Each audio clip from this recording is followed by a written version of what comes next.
You know, we're always hearing about which supplements we should take for our health. But what if some of those are actually a problem for your blood pressure? Today, we're going to look at 5 you really need to be careful with. So let's get right into it. You're trying to do all the right things, right?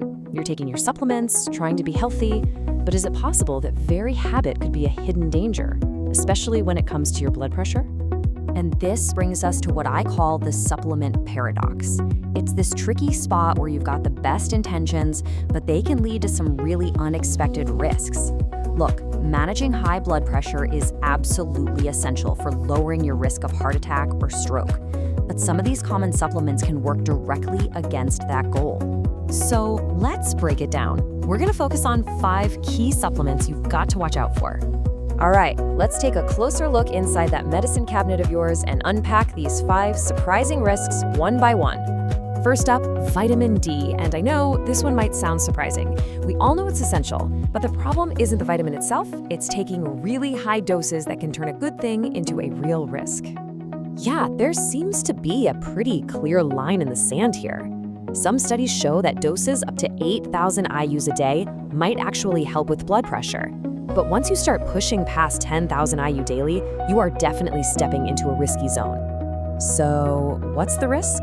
Well, taking way too much vitamin D can cause something called hypercalcemia. All that means is you get dangerously high levels of calcium in your blood, and over time, that can actually cause high blood pressure.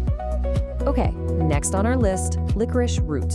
You've probably seen this in teas or as a flavoring, and it's been a staple in traditional medicine forever. But for anyone with hypertension, this stuff has a hidden dark side.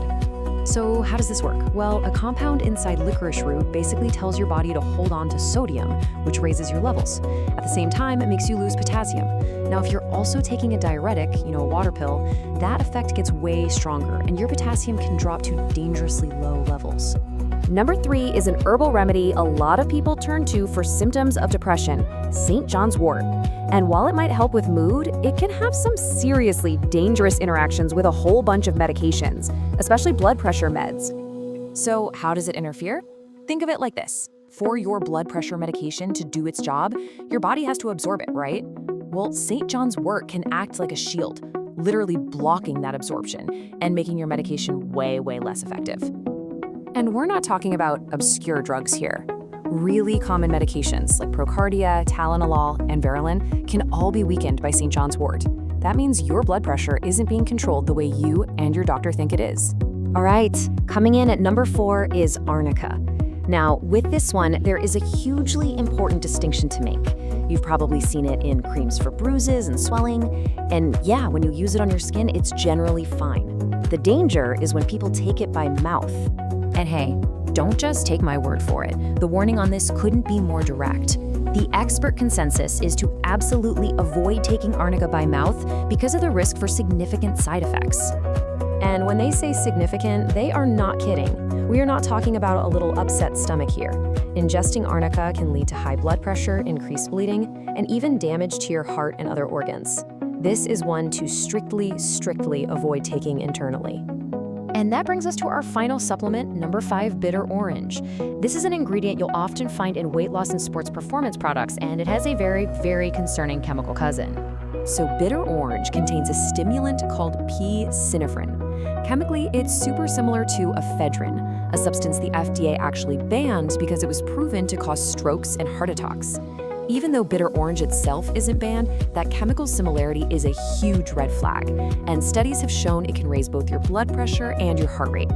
Now, it is really important to be clear about this. The risk we're talking about comes from the concentrated supplements. The tiny amounts of bitter orange used for flavoring in food and drinks are not likely to cause these problems. So after hearing all of that, you're probably asking, okay, so what's the most important takeaway? How do I protect myself? Well, that brings us to our ultimate safety check. It really just boils down to 2 simple but absolutely vital actions. First, always listen to your body. If you start a new supplement, pay close attention to any new symptoms or side effects that pop up. And second, and this is the big one, always talk to your doctor or pharmacist before you start taking anything new. They know your health history and they can spot those potential problems you can't. So I'll leave you with this final thought to chew on.